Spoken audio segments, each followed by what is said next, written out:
What's up, y'all? It's TP Talks. I got a nighttime video for y'all. Well, kind of a sunset a little bit and shit. But I low-key had a very eventful day today. I kind of just been going to different cities and traveling just, locally with the car and stuff like that. I had some off days from my 9 to 5, so I was just, using this fucking car to drive around and just live. But anyways, I'm at this park right now in the middle of the city because, not the city, but in the middle of a city. Because there was a bug. I thought it was a bee that was stuck in my trunk, right? That's why my trunk is open. But it's not a bee. It's like some weird ass yellowish orange beetle looking ass bug that I've never seen in my entire life. In complete fear right now because I don't know where the hell it went. It was in my little back window area and then it slid under the window. So I think it went to my trunk. So I left the trunk open to let him get out so he could see some light. I'm low-key kind of afraid to get back. I'm afraid to get back inside the car. So I'm gonna get back in the car when it's dark, like when I'm too scared to be out here, because people got fireworks going on and stuff like that. I don't know. There's nobody at this park right now, so I'm kind of just walking around the parking lot on the street. Anyways, what is this video about? So I've been reading this book called The Alchemist. Some of y'all may have heard of it. Some of y'all may have not heard of it. I just started it not too long ago, but it's a really, really good book. Based on what I've read so far, I think it's about a guy who embarks a journey on finding like a treasure, but I feel like it's a metaphor. I don't think he's actually looking for like gold or anything like that. I think it's something else that he's looking for. I'm very, very, very like new to the book. I'm only a chapter and a half in, so please don't quote me, but it's a really good book. And one of the quotes that one of the guys that he talked to while he was on his journey, actually, let me go back. Let me go back a little bit. So growing up, he was a kid who was very adventurous. He was a kid who liked to be kind of always doing something, kind of always going somewhere, very similar to myself. I'm a very adventurous person. I love going places. I love doing things, even if I don't have a lot of resources to do so. I try to make it work, always. Pretty much, his dad used to be a traveler as well. It was him and his dad, and they don't really come from like the richest environment. They don't really come from the most money. They kind of come from poorer places and things of that nature. So growing up, he had one desire, and his desire was to travel. He wanted to be a traveler. But unfortunately, they don't have the money to just be traveling. He's like, yo, like, you gotta work. Like, you gotta make money for everybody. Like, how do you expect to make things happen if you're traveling? So he was like, I don't know, but I wanted to work. So he was like, all right. His dad was very supportive. His dad wanted him to be happy. He wants him to do good things and, just be the best person that he can be. So he was like, all right, there's one way that you can be a traveler. It's if you become a shepherd. For you guys who don't know what a shepherd is somebody who is a leader of sheep, and they sell wool and they make a living, an honest living off of selling wool and stuff like that. So he was like, all right, bet, Dad, I'm gonna be a shepherd. So his dad gave him a little bit of inheritance that he did have saved up for him when he was old enough to do his own thing. He became a shepherd. As he embarks on his journey on being a shepherd, he learns how to, get the wool from the sheep. He learns how to take care of the sheep. He learns how to live life and stuff of that nature. His journey isn't all rainbows and unicorns though. His journey is actually pretty difficult. Like, for example, some nights he has to sleep outside. He's traveling city to city, trying his hardest to make an honest living with these sheep because he's not the only shepherd on the planet. So he's competing with other shepherds. He's competing with other people who are doing his business. As he goes to sleep one day in this abandoned church because, he didn't have money like that, he starts having this reoccurring dream. And in his dream, he envisions a kid who keeps telling him, well, he wakes up in the pyramids. Like, he wakes up in Egypt with the pyramids, and then there's this kid who keeps talking to him, and the kid's like, yo, like you need to get the treasure, bro. You need to get the treasure. But he wakes up before he can figure out what the treasure is or where the treasure is. So he keeps having this reoccurring dream. He meets a couple people, and one of the dudes sees him reading a book. And the name of the book, it's not important. But anyways, he's reading the book, and he sees him reading the book, and he's like, yo, like, that book sucks. And he's like, what do you mean? He's like, bro, that book is not a good book. Like it's a cool read, I guess, but it's kind of annoying. And he was like, what makes it annoying? Kind of the whole basis of the book is the biggest lie that all humans are told. And he's like, the biggest lie that all humans are told? What's the biggest lie that all humans are told? The biggest lie that all humans are told is somewhere around the line when everything isn't working out for them, when their goals aren't working out for them, when what they want isn't happening the way they want it to be, they believe that they're not in control of their lives anymore. They believe that fate controls their life.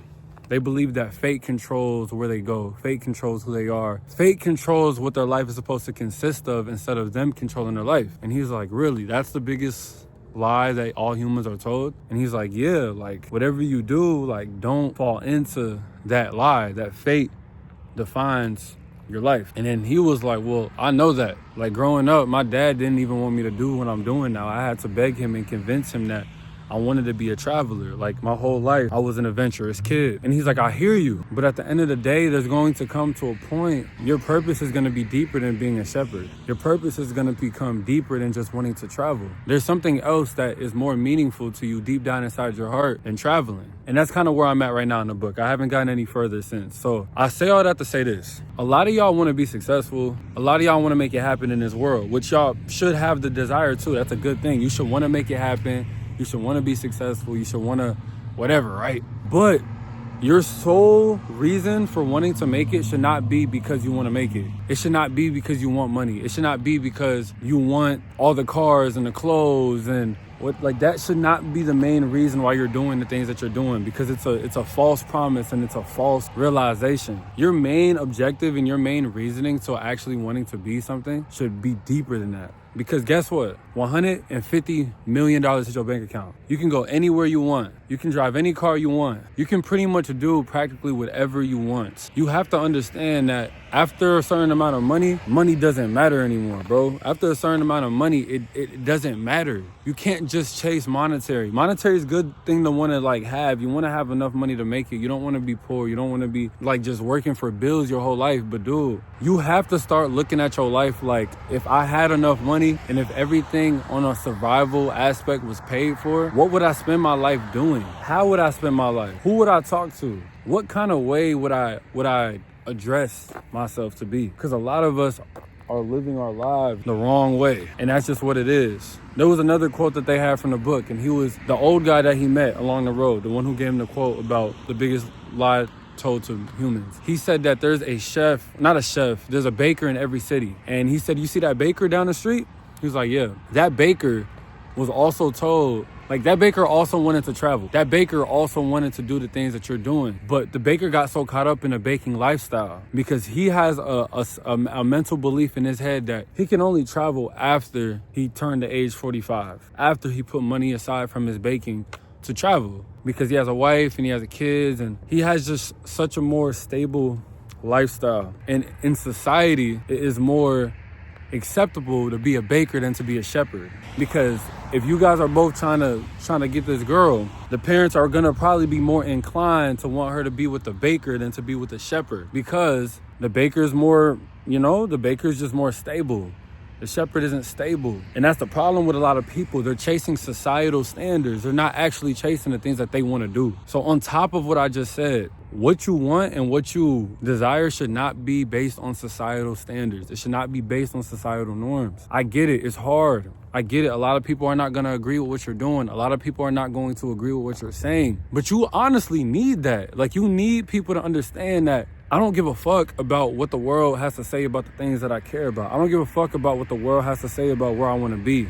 If you are somebody who wants to wake up every single day and be free, you have to understand that you're going to have to do things that free people don't do. I mean, people who are not free don't do. Because look around you, bro. Look around you, bro. I'm just going to be straight up. Everybody around you, to a certain degree, is fucking locked up. Whether it's mental, spiritual, physical, or all three. They're locked up. Some people don't have location freedom. They don't have financial freedom. They don't have health freedom. I don't have that shit yet. But I won't stop ever doing what I'm doing until I can get to the point where I have all three. And if you're one of those people who wants to be free, genuinely free, then I advise you to listen up and understand this last thing that I'm gonna say. When you embark on a journey of working your ass off to get to a point where nobody can tell you what you want to do, no societal standard, no fate, nothing is being the sole proprietor in what your life consists of, it's going to be isolating and rejuvenating at the same time. And that's just the truth. It's going to be both.